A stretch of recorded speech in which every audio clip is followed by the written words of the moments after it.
ধর্মনগর বিধানসভা কেন্দ্রের আসন্ন উপনির্বাচনকে সামনে রেখে রবিবার ভারতীয় জনতা পার্টির উত্তর ত্রিপুরা জেলা কার্যালয়ে এক সাংগঠনিক বৈঠকের আয়োজন করা হয়। এদিনের এই বৈঠকে উপস্থিত ছিলেন রাজ্যের মুখ্যমন্ত্রী অধ্যাপক ডক্টর মানিক সাহা, এই উপনির্বাচনের কনভেনার মন্ত্রী সুধাংশু দাস, প্রদেশ সহসভাপতি তাপস ভট্টাচার্য, প্রদেশ সম্পাদক রতন ঘোষ, প্রার্থী জহর চক্রবর্তী, দলের উত্তর জেলা কমিটির সভাপতি কাজল দাস, ধর্মনগর মণ্ডল সভাপতি শ্যামল নাথ, মহিলা মোর্চার নেত্রী মলিনা নাথ, অপর্ণা নাথ প্রমুখ। ধর্মনগরের পদ্মপুর এলাকার জেলা কার্যালয় অটল ভবনের সভাকে এদিনের এই সাংগঠনিক বৈঠক অনুষ্ঠিত হয়। বিজেপি মনোনীত প্রার্থী জহর চক্রবর্তী মহোদয়কে বিপুল ভোটে জয়যুক্ত করতে সকল পদাধিকারী এবং কার্যকর্তাদের ঐক্যবদ্ধভাবে কাজ করার জন্য আহ্বান জানান মুখ্যমন্ত্রী। পাশাপাশি তিনি আরও বলেন, এই বিধানসভা কেন্দ্রের প্রাক্তন এবং সদ্য প্রয়াত বিধায়ক বিধানসভার স্পিকার ছিলেন অত্যন্ত সজ্জন ব্যক্তি। একইভাবে দলের বর্তমান প্রার্থীও অত্যন্ত ভালো মানুষ, তাই এই উপনির্বাচনে দলের প্রার্থী আগের নির্বাচনের তুলনায় বেশি ভোটে জয়ী হবেন বলেও আশা ব্যক্ত করেন। এদিন মুখ্যমন্ত্রী সহ প্রদেশ নেতৃত্ব ট্রেনে করে আগরতলা থেকে ধর্মনগরে এসে পৌঁছান এবং বৈঠক শেষে আবার ট্রেনে করে আগরতলায় ফিরে যান।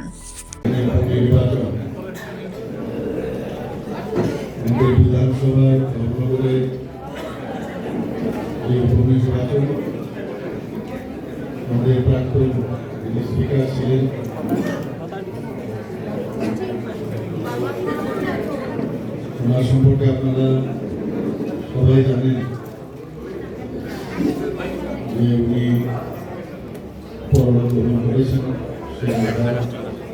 সেই সংস্থানে ভারতীয় জনতা পার্টির পক্ষ থেকে মনোনয়ন দেওয়া হয়েছে। শ্রী জহর চক্রবর্তী মহোদয় আজকে আমাদের সাথে এখানে আছেন এবং যেহেতু উপনির্বাচনেও কিন্তু আমাদের ভারতীয় জনতা পার্টি সব নির্বাচনকেই খুব সিরিয়াসলি দেয়।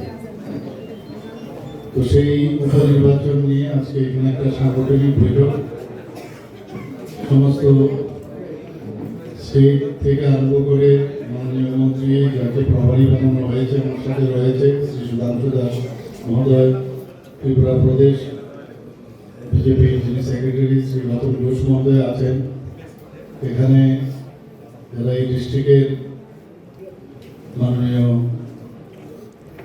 এমএলএ মহোদয়গণ আছেন এখানে, এবং আমাদের ত্রিপুরা প্রদেশ বিজেপির মাননীয় সহসভাপতি তাপস ভট্টাচার্য রয়েছেন এবং অন্যান্য যাদেরকে দায়িত্ব দেওয়া হয়েছে এই নির্বাচনকে ঘিরে সবাই এখানে উপস্থিত। এখানে আজকে এই পার্টি অফিসে যে কারণে আমরা এসছি, হচ্ছে সাংগঠনিকভাবে আমরা কীভাবে আমরা এই নির্বাচন আমরা লড়াই করব।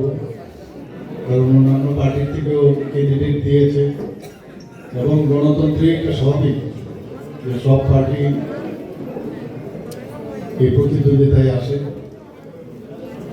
কিন্তু আমরা নিশ্চিত যে আগামী দিন এই ধর্মনগর যে কেন্দ্র, সেটা থেকে আমাদের ভারতীয় জনতা পার্টির তরফ থেকে যাকে মনোনীত করা হয়েছে শ্রী জহর চক্রবর্তী, এর আগে যে ভোটে আমরা ভারতীয় জনতা পার্টি জিতেছিল তার থেকে আরো বেশি ভোটে জিতবে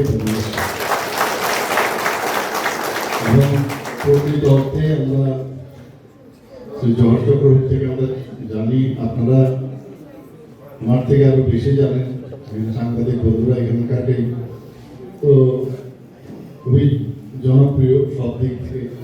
তো সেই বিষয়ে আমরা আজকে এখানে সাংগঠনিকভাবে আমরা কিভাবে মানুষের কাছে যাব, আমাদের ত্রিপুরার যে ডেভেলপমেন্ট হয়েছে, আমাদের ভারতবর্ষের মাননীয় প্রধানমন্ত্রীজি কিভাবে মানুষের জন্য কাজ করছে, আমরা মেইন ডেভেলপমেন্ট, আইন শৃঙ্খলা ইত্যাদি নিয়ে মানুষের কাছে যাব।